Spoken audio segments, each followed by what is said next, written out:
I can't remember the first time I saw the sun.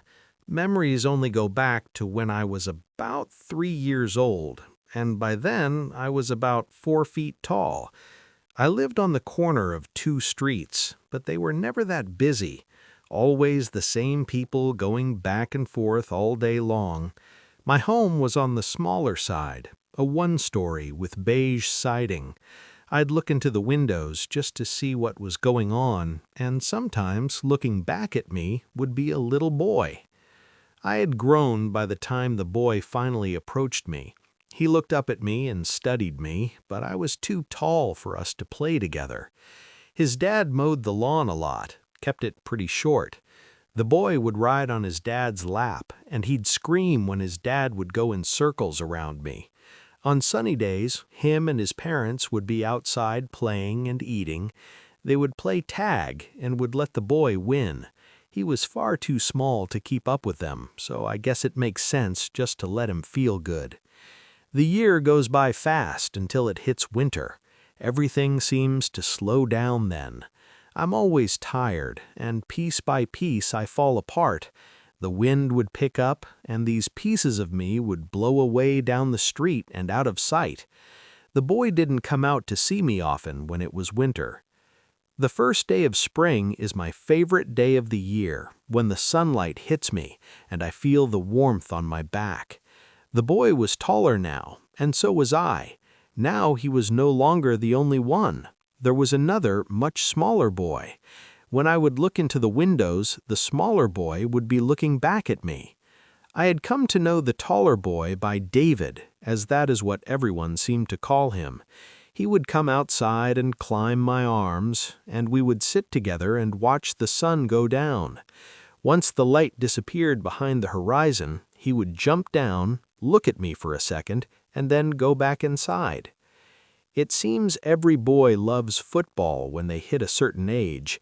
David and his brother and their father would always be outside when the weather permitted, tossing around the ball and chasing after one another. They would go around me, dodging each other and using my arms to try to jump over the other. I never saw myself as a football player, but it definitely was never a bad time. David and his brother would sit on my arms and watch the sun go down. When it went behind the horizon, both would jump down, look at me for a second, and then go back inside. It seems yelling coming from the house was more common now. Every few days, the boy's father would slam the door and drive away in his truck. At first, the brothers would run out together and yell at him to come back. Eventually, they stopped running out after him, and eventually I stopped seeing their father anymore. I saw less and less of David and his brother. They'd leave home early in their cars and then come back very late. I was always alone in the yard now. I would look into the windows, but I never saw much.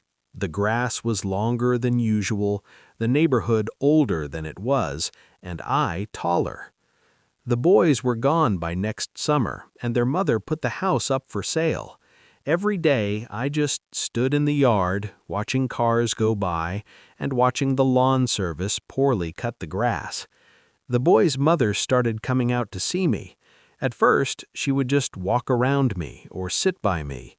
One day, at sunset, she came out of the house. She climbed up my arms and watched the sun go out of sight. She got down and looked at me for a second and then went back inside. The house had been empty for some time.